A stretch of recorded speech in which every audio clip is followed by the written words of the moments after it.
יאללה, בוקר אור. Hashem Hashem, Naaseh ve Natzliach Be'ezrat Hashem Yitbarach. On est aujourd'hui le lundi 23 octobre et le Chet, le 8 du mois de Cheshvan, Chem Tovim Ul Shalom. Shiur ce matin acheté par, dans notre liste, Jessica Belaïch Aïkara, Bracha Revacha Ba'atzlacha pour la naissance de leur fils, Liron Ephraim Belaïch. Pour lui souhaiter, Nachon, un bon mazal, un grand mazal tov, une bonne santé réussite, que l'Akadosh le protège de la part de son papa et sa maman qu'il aime très fort. Le Sha'at Tova Mutzlechet Be'ezrat Hashem, pour qui on souhaite tous les bonheurs du monde. Il raconte que le mérite de cette étude. Et Ered Darko Shnotav Bene'emim, L'Chaim Tovim Shalom. Et avec leur permission, on pensera en même temps à tous les otages qui vivent un Gehinam sur la bande de Gaza. On ne sait pas où ils sont. Il faut prier pour eux tous les jours. Et comme je l'ai déjà demandé, chaque fois que vous mettez de la tzedaka toute la journée, vous dites pour libérer les otages. Tzedaka tatzil mimavet. Jusqu'à Bezrat Hashem, que l'étude que vous fassiez, que tout ce que vous faites, soit pour nos frères qui sont prisonniers là-bas et se sentir concernés par cette situation. Ça ne doit pas nous empêcher de vivre. Mais de l'autre côté, on se doit d'être concernés par cette terrible situation, parce qu'il n'y a pas pire que ça, je crois. Yeshua de Nechamot, Refoua Shlemach, Briut et Tanarichut Yamim, si on peut prier pour Léa Batrana aussi, Moratimi, Sarah Talef Tifrat Miriam, Ela Ben Esther, Chayor Ahmed Sparta, Vechule, Jean-Luc Chomo Ben Zeira, toute notre liste. Achlama Meira ou Briut et Tana, Yeshua de Nechamot, Nishmat Kol Mete Israël, que je protège nos soldats. Et on commence tout de suite notre shiur. Il y a deux guerres qui sont citées pour la fin des temps, même si nos prophètes ont déjà, à maintes et maintes reprises, donné leur explication sur ce qui se passera Bacharit Ayamim. Alors on va étudier aujourd'hui deux sujets de Teilim, qui vont nous faire comprendre qu'il y a deux guerres qui sont à mener et que ces deux guerres-là, elles sont assez difficiles, même si de l'autre côté, on a les moyens de pouvoir y mettre fin. Dans Amos, c'est marqué à propos de la fin des temps. Donc Amos fait partie des 12 petits prophètes cités dans la Bible. Au fait, il y a une personne hier qui m'a écrit où est-ce que c'est marqué dans la Bible que la terre d'Israël vous appartient? C'est marqué rien que dans la Torah 57 fois. Juste que vous sachiez. Rien que dans la Torah, c'est marqué. Dans cette paracha, c'est marqué, parachat Ve'ayav, Kitavo Be'kota, 57 fois. Rabbi Nartan, il a fait un condensé des 57 versets sur lesquels Dieu nous donne la terre aux enfants d'Israël. C'est marqué à maintes et maintes reprises. Bon, pour les Arabes, il leur a donné quand même plus de 57 pays, donc ça va. Ils ne sont pas à la rue. Oufren, dans un mot, c'est marqué Koamar Adonai, al Shosha Pish'e Aza, Val Arba'a, Lo Ashivenu, Alegelotam, Galut Shlema, Le Asgid, Le Edom. Donc en deux mots, Amos nous prévient qu'à la fin des temps, il y aura une brèche qui se fera du côté de Gaza. C'est marqué ici, dans Amos. Et il dit, dans le chapitre, dans le verset Zayin, Slicha, Shosha Pish'e Aza, ils vont venir faire des choses, Posh'im, c'est-à-dire cruelles. Valarba'a lo ashivenu. Alagelotam galut shlema. Qui va provoquer une galoute totale. Les gens ne sauront plus quoi faire. Les Asgir, les Edom, jusqu'à ce que Edom se retrouve elle-même coincée dans ce conflit. Bon iré. Mishilarti esh bechomat aza. Et Dieu dit, j'enverrai un feu sur les murailles de Gaza. Donc de Haza, en hébreu c'est Haza, en français c'est Gaza, comme ça c'est marqué. Ve'achla armenotea, et ils détruiront, et ils mangeront tout ce qu'ils ont construit. Comme ça dit Amos à propos de la fin des temps. On est dans Acharit Ayamim, dans Amos. Donc il parle de cette guerre qu'on est en train de vivre, où Gaza, qui se sentait être forte, malgré toutes ces tromperies médiatiques, se pensait être forte. Ve'chati Yoshev ben Ashdod. Il y a un rapport avec Ashdod. Je sais pas que j'y suis pour rien. Vichrati Yoshev me Ashdod, Vetomer Shevet me Ashkelon. Donc il y a deux villes principales qui sont concernées pour la fin des temps, c'est Ashdod et Ashkelon. Ok, comme ça c'est marqué. Yoshev me Ashdod, Vetomer Shevet me Ashkelon, Vashivoti Yadi al Ekron, Ve'avdu Sherit Plishtim Amar Adonai Tsebaot. Amar Adonai Elohim. Il dit à Kadosh Baruch Hu qui réglera le problème de Gaza à la fin des temps. Bezrat Hashem par les deux villes, celle d'Ashdod et celle d'Ashkelon. Comment ça se passera? On est en plein dedans, on verra, on n'a pas besoin de tourner la page. On verra comment les choses se passeront. En tout cas, c'est marqué ici, je vous invite à le voir, dans Amos, sur la fin des temps. Et il dit à la fin qu'il ne restera plus rien de Gaza. Comme ça, c'est marqué, je vous le relis en hébreu. Il a dit Al-Ekron, Ve'avdu Sherit Pelishtim, et on ira jusqu'à enlever tous ceux qui nous veulent du mal de ce lieu-là. Parole de Dieu éternel. Ok. Après, il continue Amos, il explique pourquoi. Le roi David, lui, il amène deux guerres. Il amène deux guerres pour la fin des temps. Ça vous intéresse, c'est très intéressant. Mais juste avant de plonger dans ce qu'on va lire maintenant, j'aimerais comme vous le savez, ils prennent des bribes de cours qui sortent du contexte. Quand je parle de l'assimilation, j'ai fait un cours sur les secrets de la France cachée. Donc ils prennent des bribes de phrases et ils les mettent sur les réseaux sociaux. Ne tombez pas dans le piège par rapport à ce qui est dit là-bas. Ne tombez pas dans le piège de ce que veulent faire nos ennemis au sein des médias. C'est-à-dire, ne tombez pas dans le piège. Juste que vous sachiez, quoi, ne tombez pas dans leur piège à eux. Le Télim numéro 2 nous parle de la guerre de Gog ou Magog, du roi David. Et lui, qu'est-ce qu'il dit? Pourquoi se démènent les peuples et les nations agitent-elles de 20 projets? Il dit, le roi David, qu'à la fin des temps, les nations du monde vont faire beaucoup de projets sur nous, mais ils seront 20. Pourquoi? Parce que le Créateur du monde voudra régler ses comptes. Les rois de la terre se soulèvent, les princes se liguent ensemble contre Akadosh Baruch Hu et son nom. Brisons leurs liens, rejetons loin de leur chaîne. Celui qui réside dans les cieux en rit. Le Créateur du monde se rira de la fin des temps de tout ce qu'ils voudront faire pour nous détruire. Akadosh Baruch Hu se raillit d'eux. Puis il apostrophe dans sa colère et dans son gourou, il est terrible. En d'autres termes, ce que nous dit le roi David sur la guerre contre Gog ou Magog, c'est que Béhémet, Akadosh Baruch Hu va vraiment régler ses comptes avec tous ceux qui nous ont persécutés, nouvelles du mal. C'est moi, dit, qu'est-ce qu'il dit ici? C'est moi, je déteste lire en français, je préfère en hébreu, mais comme ce sont des termes hébraïques anciens, je préfère le lire tel que ça a été traduit. Pour ne pas rajouter, mais comme je comprends l'hébreu, je veux pas mon hébreu à moi, mon français à moi avec vous, je veux celui qui reste neutre. Ken, mon roi de Tzion, ma montagne sainte. Je veux proclamer ce qui est une loi immuable. Akadosh Baruch Hu veut rendre à la terre d'Israël sa légitimité en tant que roi et en tant que halacha. L'Éternel m'a dit, tu es mon fils, c'est moi qui aujourd'hui t'ai engendré. Akadosh Baruch Hu va montrer aux nations du monde que les enfants de Dieu, c'est les enfants d'Israël et que cette terre est la nôtre. Pour que les nations du monde le voient. Demande-le-moi et je te donnerai des peuples comme héritage, les confins de la terre pour leur domaine, pour domaine. Donc il parle vraiment de la fin des temps sur lequel il est dit qu'Akadosh Baruch Hu, à la fin des temps, puisqu'ils nous voudront du mal, demandez-moi. Il dit simplement faites teshuva et priez. Comme ça écrit le roi David. Vous pouvez le lire dans le Télim numéro 2. Ce que je vous dis, vous pouvez le faire en arabe, en chinois, en français, vous pouvez le lire. La même chose que moi. Qu'il les brisera avec un sceptre de fer. C'est là? Sceptre de fer. Ça vous dit rien? Comment s'appelle la mission? Glaive de fer. Comme c'est marqué ici. Il faut voir en hébreu comment il le marque ici. Barzel. C'est là. Tu les proies comme un vase de potier. Et maintenant, ô roi, sachez comprendre, tenez-vous pour averti, juge de la terre. Donc, Akadosh Baruch Hu Mamash, il met en garde les nations du monde de ne pas faire de mal à Israël. Adorez l'Éternel avec crainte. Je vous conseille de faire teshuva et d'adorer le Dieu d'Israël avec crainte. Et réjouissez-vous. De qui est-ce qui parle maintenant? De nous les Juifs. Bonne réponse. Au lieu de... Attendez juste un instant, que je ne traduis pas comme je voudrais. Et réjouissez-vous avec tremblement. C'est dur de... Je vais le refaire en hébreu après parce que j'ai du mal avec le français, moi. J'ai l'impression d'être dans une église. Améliorez-vous de peur qu'il ne s'indigne.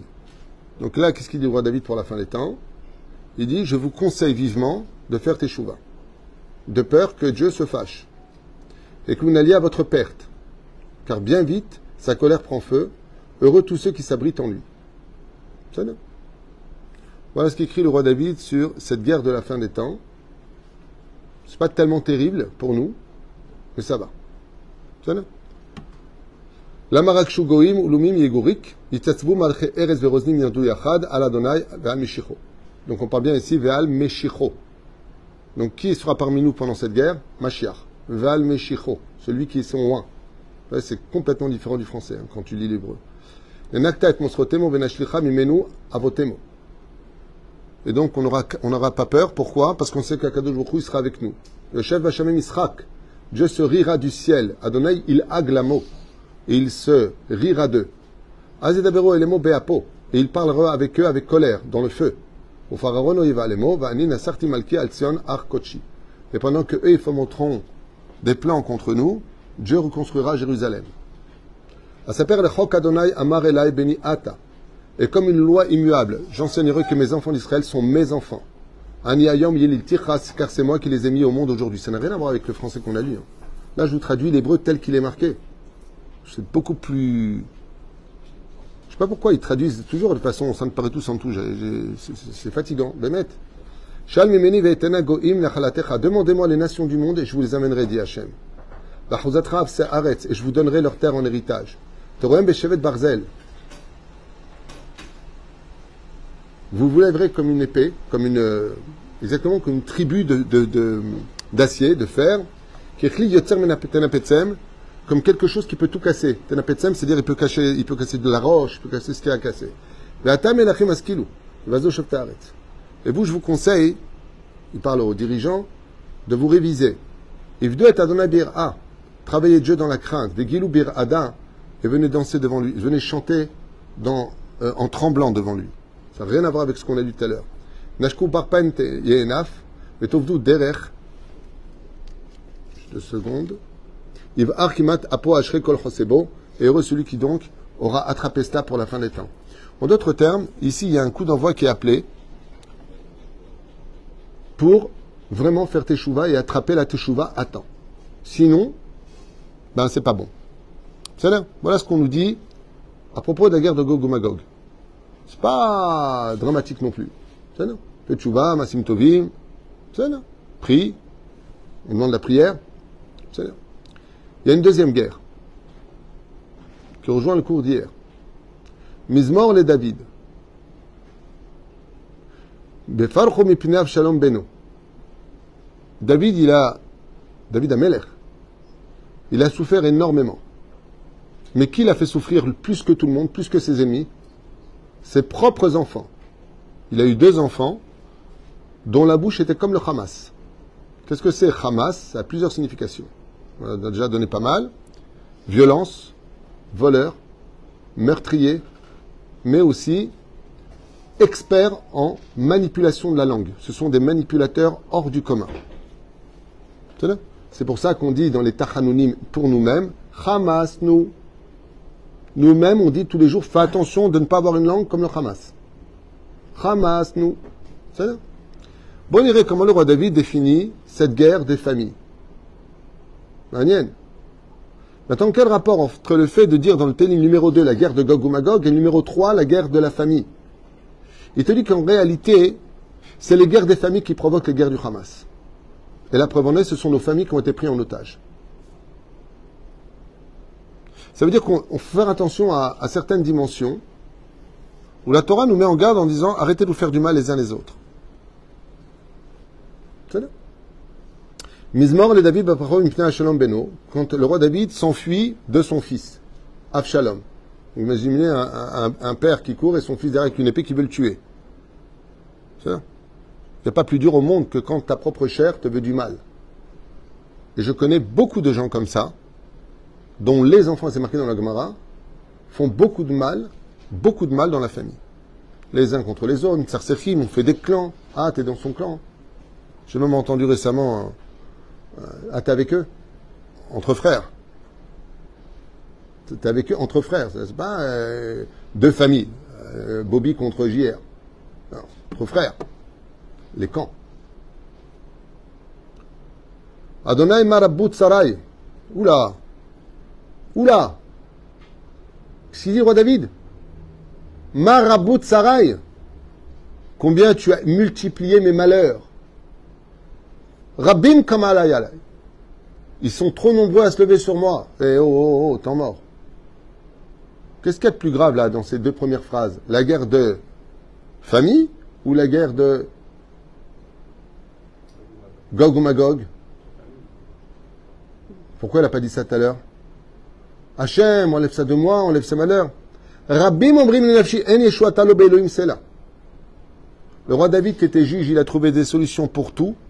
Il a réglé les conflits de tout, mais sa propre famille n'a pas réussi à la résoudre. Et ils l'ont enterré vivant, vous savez. Adoniaou et Avshalom se sont nommés rois alors que le roi David n'était pas encore mort. Normalement, c'est le mort est roi, vive le roi. Et il dit, en yeshuata lo. Je n'ai pas d'espoir, dit le roi David, face à des enfants qui complotent avec leur sale gonzesse, bien entendu. Les femmes sont toujours derrière. Pourquoi on appelle ça les calottes? Parce qu'elles viennent à col. Très important de trouver des femmes qui soient vraiment yiré shamaïm, des femmes qui sont là pour arranger les choses. Hein, qui savent tamiser, qui savent remettre le shalom. C'est très rare aujourd'hui. C'est pas facile de trouver des bonnes calottes. C'est mamash local. Au contraire. Au contraire. Il y a de plus en plus cette phrase que j'entends. Des femmes qui se marient, qui veulent prendre leur mari, hop, aller loin de tout le monde. Comme si que la famille n'existe pas, comme si que... Des femmes sans cerveau, on appelle ça. Rabbi Mombrim Nafshi en eshwata lo be'elohim sela. Vata adona magen ba'adi. C'est un truc de malade. Regardez ce que dit le roi David. Vata, écoutez bien, hein, et toi Hachem, magen ba'adi. Mais t'es où le roi David? Trouve des solutions.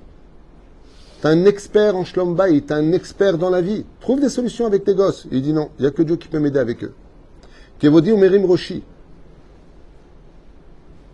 Relève mon honneur vis-à-vis d'eux.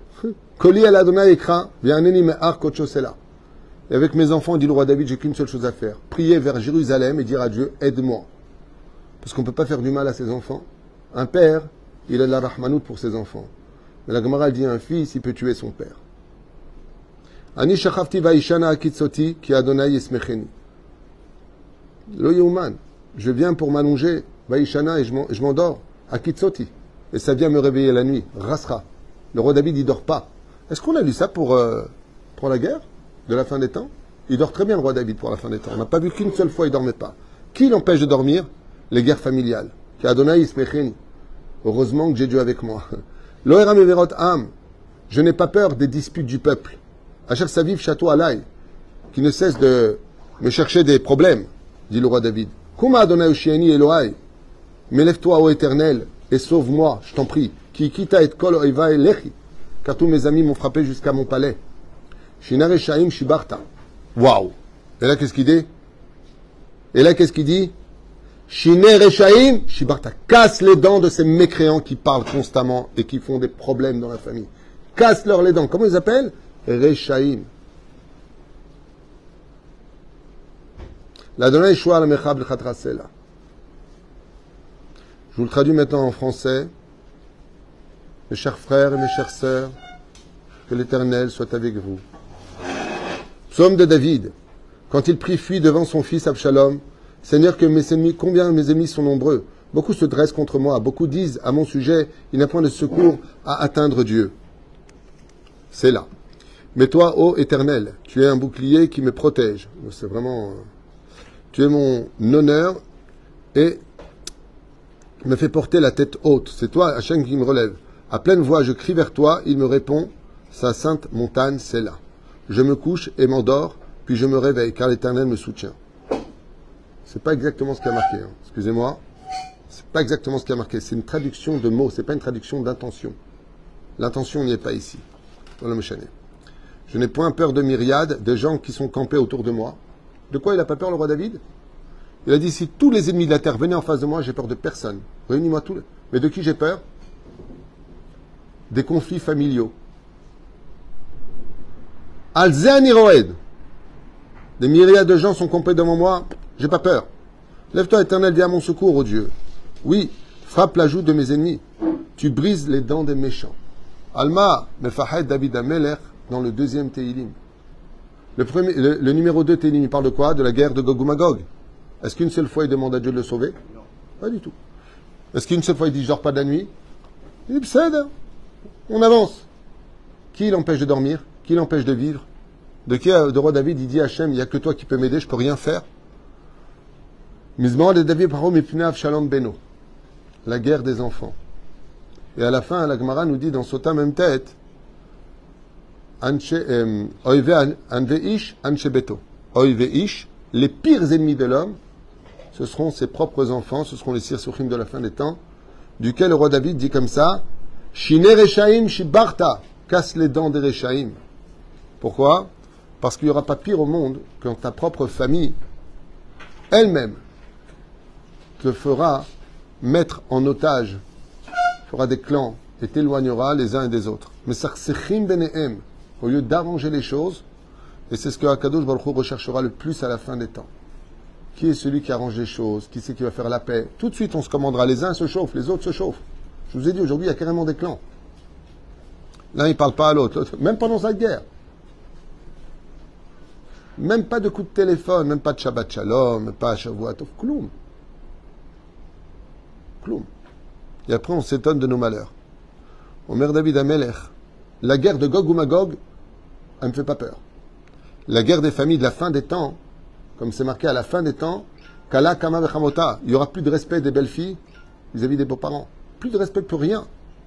Ben Kam Be'aviv, les enfants se lèveront devant les parents. Cette guerre-là, elle sera pire que celle de Gog ou Magog. Parce qu'elle te touchera au plus profond de ton âme, parce que tu ne pourras rien faire. Quand c'est un ennemi, tu peux l'enterrer vivant, Arpat Lecha, chez Hamout. Alors quand c'est ta propre chair, comment tu fais? Comment tu fais quand c'est ta propre chair qui te veut du mal, qui te cherche du mal, ou pire encore, qui t'ignore alors que tu es encore vivant? Et je ne vous parle pas, bien entendu, du manque de Hakarat Hatov. Je ne vous parle pas, bien sûr, de la gratitude. Je connais même des parents qui m'ont raconté qu'ils ont acheté des vêtements à leurs petits-enfants. Je trouvais ça très mignon comme histoire. Et le lendemain, appelé en disant, dis-moi, alors, ça va bien mon petit? Oh, ça va, vous voulez toujours qu'on vous remercie. Quel rapport? Ça va bien mon petit, c'est tout. Ça fait plaisir. Non, mais ça, c'est notre génération qui était normale. La génération d'aujourd'hui, elle n'est pas normale. Nous, on vient d'une éducation où on avait du savoir-vivre. Quand on tapait à la porte, par exemple, on répondait. Aujourd'hui, ça ne te répond même pas. C'est dorme mode caché. La reine, sachez une chose, c'est vrai que cette guerre, elle est dure, mais si elle peut juste en même temps remettre les pendules à l'air dans la tête de cette nouvelle génération, ou en France, par exemple, j'ai vu ça hier, ils veulent instaurer à partir de bientôt cette loi que les enfants décideront du sexe qu'ils veulent avoir. S'ils veulent s'appeler Sophie alors qu'ils s'appellent Bernard, tu auras l'obligation de l'appeler Sophie. On parle d'enfants. Les gens deviennent complètement fous. Complètement fous. C'est de la folie ce qui se passe. On va vraiment vers une chute morale où franchement il serait peut-être temps de donner un grand coup de balai. Alors moi j'avais dit à propos de Sodome et Gomorrhe et à propos du déluge que je n'arrivais pas à comprendre Abraham qui prie pour ces gens-là. Moi personnellement j'aurais prié pour qu'ils crèvent, personnellement, Sodome et Gomorrhe. Quand tu lis les Midrashim, faut lire ce qui se passait là-bas. Parce que quand tu vois ce qui se passait à Sodome et Gomorrhe, t'aurais prié pour eux, franchement, Rabbi Nathan? Tu as lu les Midrashim de ce qu'ils faisaient? Ils coupaient les jambes, ils faisaient, ils volaient tout le monde. Hein? Ils étiraient les gens. Et puis, qu'est-ce qu'ils faisaient des filles qui étaient gentilles? Ils les imbibaient de miel. Ils laissaient les abeilles les tuer. Par tous les orifices. Ah, ok? Tu pries pour eux, toi, Rabbi Asher? T'as jamais lu le Midrash de Sodome et Gomorrhe? Tu aurais prié pour eux? Non, non, moi, quand il y a de la saleté, il faut l'enlever, il ne faut pas la mettre sous le tapis. Tu aurais prié, toi, pour le déluge? Rashi, il dit, quelle différence entre le Dor à Plaga et le déluge? Il dit, le déluge, ils n'avaient pas de savoir-vivre. Dans le Dor à Plaga, Ayalahem Yechassim, ils aiment du savoir-vivre entre eux. C'est ça? Tant que tu as un peu de morale, tu peux sauver les choses. Alors, une question que je me suis encore posée ce matin avant de venir à la Beth Knesset, parce qu'on avait vu ensemble que Mechenina, c'est Otiot, mais Noach. Que Noach, c'est réincarnant Moshe Rabbeinu, et que comme Moshe, c'est la réincarnation de Noach, il a prié pour son peuple. D'accord? Et on a vu que Moshe, quand il vient pour entrer en Israël, personne des enfants d'Israël prie pour lui. Et Moshe, il a les boules. Il dit, je comprends pas, moi j'ai prié pour vous, la faute du Vaudor, la faute des Miragdim, la faute de ceci, de cela, vous êtes plein. J'ai toujours prié pour vous, et vous ne priez pas pour moi, alors que vous rentrez tous en Israël, il n'y en a pas un qui prie pour moi. Et les enfants d'Israël lui ont dit, mais à quoi ça sert? Si toi, qui es le maître de la prière, tu n'as pas réussi à te sauver, comment tu veux que nous on te sauve? Et Moshe répond, peu importe le résultat, c'est votre ishtadout, votre empathie pour moi qui aurait pu me sauver. Et Akadosh Baruch Hu lui dit, tu as compris ce que j'ai voulu te dire à l'époque de Noach? Peu importe que tu réussis ou pas à sauver la génération, de toute façon, le déluge était déclaré. Tu n'aurais pas pu sauver la génération par ta prière. Et c'est pour ça que malgré tout, même si on sait que les résultats n'aboutiront pas à ce qu'on escompte par le biais de la prière, nous, on ne doit pas rentrer dans les comptes d'Hachem. C'est-à-dire que tous nos enfants fassent une vraie tchouva, Bezrat Hachem. Voilà. T'as un père que religieux, t'as une fille, elle vient en jupe court devant toi. T'as un père qui est rabbin, le fils il vient devant son père sans kippa, mais une kippa, un goy il aurait mis une kippa, mais une kippa, yahrak beaucoup bolé les jabou. Mais une kippa, savoir vivre, azov religieux, mais une kippa. C'est un rave qui me racontait. Il vient me voir devant tout le monde sans kippa avec boucle d'oreille. Un peu de savoir-vivre, tu vois, ton père. Un peu. Ce qu'il lui a sorti, je t'ai pas demandé d'être rabbin.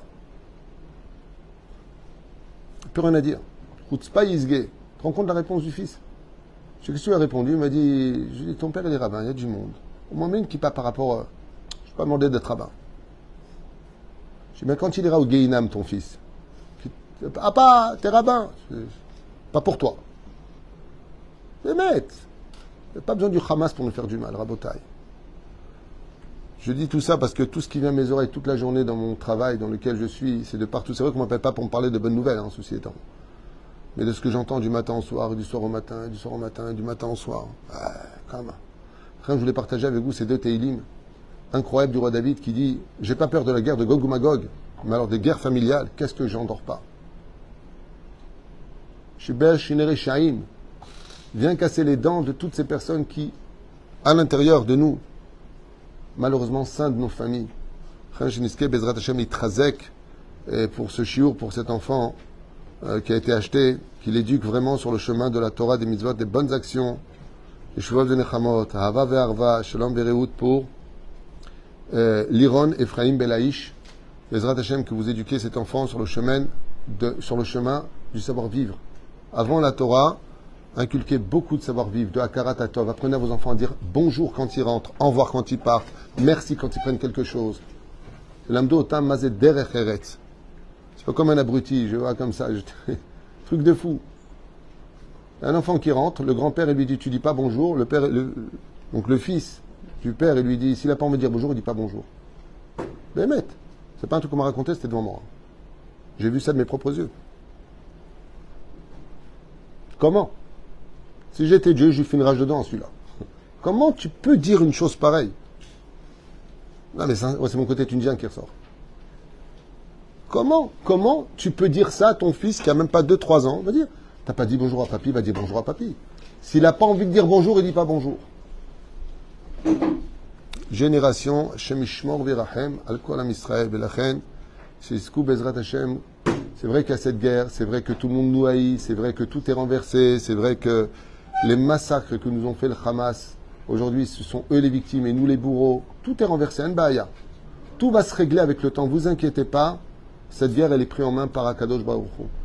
Mais nous, par contre, entre nous, il faut vraiment qu'on s'arrange. Il faut vraiment qu'on se remette en question, comme il le dit dans le Teilim à la fin. Vous, enfants d'Israël, montrez bien que vous êtes comme mes enfants. Rahmanout, Derech Eretz, Yeshua de Nechamot. Permettre qu'on arrête de parler du mal des uns et des autres, qu'on arrête de les sarcer, que les belles filles fassent des chouvas, que les belles mères fassent des chouvas, qui est vraiment le shalom, le vrai shalom, pas le shalom de l'hypocrisie. Pas quand tu proposes des voyages ou de l'argent ou des maisons ou des choses, d'un coup tout le monde s'est tapé à la porte. Ah, ça va alors bon, faut arrêter de se... Ça derech eretz. Chez Tov l'école à Israël, Bezrat Hashem Barach. Alors peut-être que ce shiur vous a tous pas plu, mais il est tellement d'actualité que pour moi c'était le meilleur de la semaine. Yeshua de Nechamot, Ahava ve'arva ve'shalom ve'reut, qu'on n'entende que de bonnes nouvelles et la Géoula finale. En fait, quelqu'un m'a écrit ce matin, c'est pas il faut jeûner, il faut faire ceci, il faut faire cela. Il dit, qu'est-ce que vous en pensez? Les gens, ils sont fatigués, ils veulent la Géoula. Aujourd'hui, on est dans un monde où Kama efshar lisbol. Vous savez combien de gens j'ai rencontrés hier? Les gens ne travaillent pas, on ne peut pas travailler comme on voudrait. Cacher la haine. Non seulement cela, mais en plus, même la synagogue de Tavad nous a augmenté de 5%. Elle m'a augmenté de 5%. Réponse, t'es pas content, t'as qu'à partir. Ken? Celle qui aime la Torah, celle qui à la mairie d'Ashdod. Ouais. Hélène Gelberg m'a augmenté de 5% en pleine guerre. Elle ne le cache pas. C'est son droit, elle fait ce qu'elle veut. Comme elle a dit, vous n'êtes pas content, je ne vous ai pas demandé de prendre son droit. Quand la kavod. On est en pleine guerre. Les synagogues sont vides. On ne fait pas du commerce. Et c'est pareil pour mon ami à côté, Itzik, qui m'a dit pareil, il a augmenté. 1700 shekels de plus. Il m'a dit ça hier. J'ai dit, mais on ne travaille pas. Si on n'a pas de pitié entre nous, Azmaïye Machar. Maïye Machar. Ça aussi, c'est une forme de Hamas. Ça aussi, c'est pas joli. Okay? Un des propriétaires d'une des otages, il porte plainte contre la famille pour réclamer son loyer, alors qu'elle est otage à Gaza. C'est ce que je vous ai dit. Hamas, il y a le Hamas qui nous fait du mal, et il y a notre langue et notre cœur qui nous fait aussi du mal. Il faut qu'Am Israël Bémet, on fasse une grande teshuva sur le domaine des midot et du cœur. Vraiment. J'insiste beaucoup sur cette nikuda-là. Je ne sais pas ce que ce jour changera chez quelqu'un ou quoi que ce soit ou pas, mais j'ai dit des vérités qui seraient temps Bémet de mettre en application. Ok? Qu'est-ce qu'il y a? Justement, il y a le pasteur Louis, il communique, tu es béni, monsieur le rabbin. Un pasteur Louis. Toda. Ok, écoutez, en attendant, je vous demande à tous, toutes les mitzvot que vous faites, tout le bien que vous faites autour de vous, il faut absolument vous imaginer que ce soit votre famille qui est prisonnière là-bas dans les mains du Hamas. Il faut faire vraiment tout ce que vous faites. Comme je vous l'ai dit ce matin, vous mettez des pièces, vous dites pour la libération de nos otages. Il faut absolument qu'ils soient tous libérés le plus vite possible. Sachez que d'être otage dans les mains du Hamas, c'est pire que d'être mort, parce que sur une tombe, tu finis par te consoler un jour. Mais là, tu dors pas, tu sais pas comment... Il a mangé, il n'a pas mangé, ils l'ont violé, ils l'ont pas violé, ils l'ont coupé, ils l'ont pas... C'est des malades, ces gens-là. Le Hamas, c'est des shindalettes, c'est des démons, ces gens-là. C'est des démons. Moi, j'ai des vidéos de ce qu'ils ont fait qu'on n'a pas le droit de divulguer, on n'a pas le droit de les proposer. J'ai envoyé ça à une chaîne, j'ai envoyé ça à une chaîne. Ils m'ont répondu, mais c'est trop horrible, on ne peut pas diffuser ça. On appelle ça des victimes. Alors que tout Gaza, les 41 km sur les 10 km, dansait sur les toits. La victoire du Hamas. Tout le monde dansait. Que Dieu nous fasse justice, Rabotai, Bezrat Hashem, Veshenizke Lishua de Nechamot, Amen, Amen.